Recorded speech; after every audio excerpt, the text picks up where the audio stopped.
ఉన్న బంగారాన్ని విడిపించి ఆ రోజు ఆన్లైన్ రేటుకే మేము కొంటాం. Sharma gold company. నమస్తే, వెల్కమ్ టు సుమన్ టీవీ. నేను మీ యామ్ని. ప్రస్తుతం మనతో ఉన్నారు ప్రముఖ ఆధ్యాత్మికవేత్త, ప్రముఖ జ్యోతిష వాస్తు పండితులు సుభాష్ శర్మ గారు ఉన్నారు. గురుగారితో మాట్లాడి మనకున్న సందేహాలను అడిగి తెలుసుకుందాం. నమస్కారం గురుగారు. శ్రీమాత్రే నమః. గురుగారు, మనకి నిర్జల ఏకాదశి రాబోతుంది అంటున్నారండి. అసలు ఆ రోజు ప్రత్యేకత ఏంటి? ఎలాంటి మంత్రం జపిస్తే మంచిది అంటారు ఆ రోజు? నిర్జల ఏకాదశి అనేటటువంటిది పరమ పవిత్రమైనటువంటి రోజుగా భావన చేస్తారు. ఆ రోజు ఏకాదశి అంటేనే ఉపవాసానికి ఒక ప్రత్యేకత అని చెప్పుకోవచ్చు. అలాగే ఏకాదశి అంటే గనక విష్ణుమూర్తికి అంకితం చేయబడినటువంటి రోజు ఏకాదశి. అయితే ఈ నిర్జల ఏకాదశి అనేటటువంటిది ఉపవాస దీక్ష కఠోరమైనటువంటిదిగా భావన చేస్తారు చాలా మంది. అందులోనూ జ్యేష్ఠ మాసంలో వచ్చింది కాబట్టి మాసాలకెల్లా పెద్ద మాసం ఏంటి అంటే జ్యేష్ఠ మాసం అని చెప్పడం జరిగింది. ఈ జ్యేష్ఠ మాసంలో వచ్చే ఈ నిర్జల ఏకాదశి కూడా అంతే పవిత్రముగా భావన చేసుకుంటూ ఉంటారు. అంటే ఎందుకండి అంత?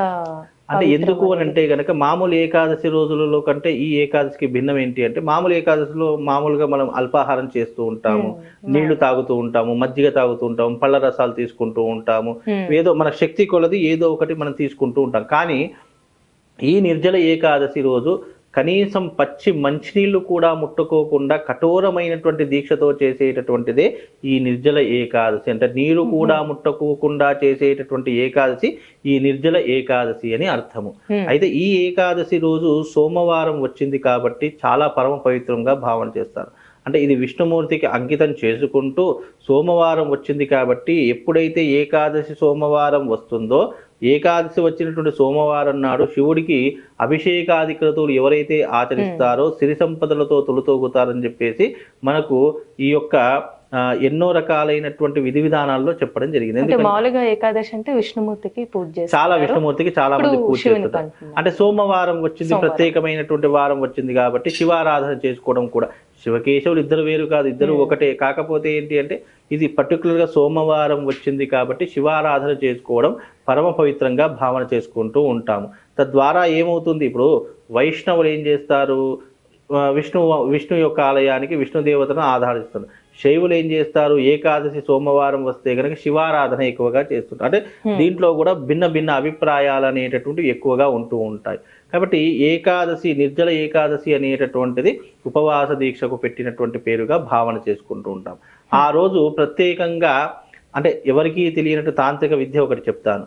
ఆ రోజున ప్రత్యేకంగా ఇది నిర్జల ఏకాదశి రోజున రావి ఆకు ఉంటుంది కదా, ఆ రావి ఆకు తీసుకొని వచ్చి ఆ రావి ఆకు మీద ఓం శ్రీం హ్రీం క్లీం అనే 3 పదాలు రాయాలి. 3 బీజాక్షరాలు రాసి ఆ యొక్క బీజాక్షరాలు రాసినటువంటి రావి ఆకుపై అమ్మవారి యొక్క కుంకుమ, అంటే కుంకుమార్చన చేస్తూ ఉండాలి. అంటే అమ్మవారి యొక్క నామాలు ఉంటాయి, దుర్గా అష్టోత్తరం కానివ్వండి, లక్ష్మీ అష్టోత్తరం కానీ చెప్పుకుంటూ ఆ యొక్క రావి ఆకు మీద కుంకుమ వేస్తూ మనం అర్చన చేసినటువంటి కుంకుమ మనం రోజు నుదుటికి పెట్టుకుంటే గనక మనకు వశీకరణ శక్తి అనేటటువంటిది వస్తూ ఉంటుంది అని తాళపత్ర గ్రంథాలలో ఈ యొక్క తాంత్రిక విధానంలో చెప్పడం జరిగింది. అది ఎప్పుడు జ్యేష్ఠ మాసంలో సోమవారం ఏకాదశి వచ్చినటువంటి కాలమునందు.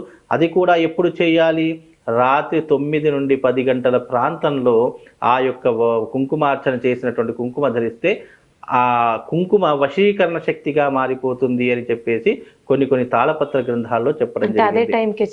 ఆ టైంకే చేయాలి, అదే సమయంలో చేయాలి. అలా చేస్తే గనక అపూర్వమైనటువంటి శక్తి సామర్థ్యాలు పొందవచ్చు అని చెప్పేసి కూడా మనకు కొన్ని గ్రంథాల్లో చెప్పడం జరిగింది. అంటే ఇవన్నీ కూడా తాళపత్ర గ్రంథాల్లో ఉన్నటువంటి కొన్ని ప్రధానమైనటువంటి అంశాలు మనకు కొన్ని గ్రంథాలలో చెప్పడం జరిగింది. ఈ జ్యేష్ఠ మాసంలో వచ్చే ఏకాదశి చాలా పరమ పవిత్రమైనటువంటిది. అందుకే కఠోరమైనటువంటి దీక్ష ఎందుకు చేయమనం, కనీసం నీళ్లు కూడా ముట్టుకోకుండా ఆ రోజున ఏమీ తినకుండా రాత్రి 9 గంటల వరకు ఉపవాసంలో 9 గంటల తర్వాత ఆ కుంకుమార్చన చేసినటువంటి కుంకుమ ఆ రోజున అలాగే ఉంచాలి. దాని మీద ఏం అక్షరాలు, ఓం శ్రీం హ్రీం క్లీం అనే 3 అక్షరాలు ఓంకారం రాయాలి. ఓంకారం రాసిన తర్వాత శ్రీం హ్రీం క్లీం అనే 3 అక్షరాలు రాయాలి.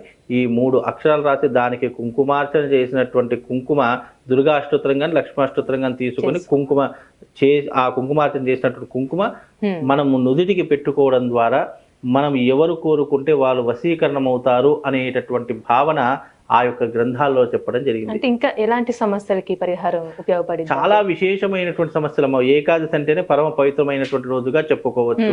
అందులో మనము అప్పుల బాధలు తీర్చుకోవడానికి, వివాహం కావడానికి, అలాగే సంతానం లేనటువంటి వారికి సంతానం కావడానికి కూడా ఈ యొక్క ఏకాదశి చాలా పరమ పవిత్రంగా భావన చేసుకుంటాం. అంటే ఆ రోజు సోమవారం వచ్చింది కాబట్టి ఐశ్వర్యకారకుడు ఎవరు అని అంటే చాలా మంది లక్ష్మీదేవి యొక్క అమ్మవారి పేరు చెప్తారు. కానీ ఐశ్వర్యకారకుడు ఎవరయ్యా అని అంటే గనక ఐశ్వర్యకారకుడు పరమశివుడు అని చెప్పుకోవచ్చు.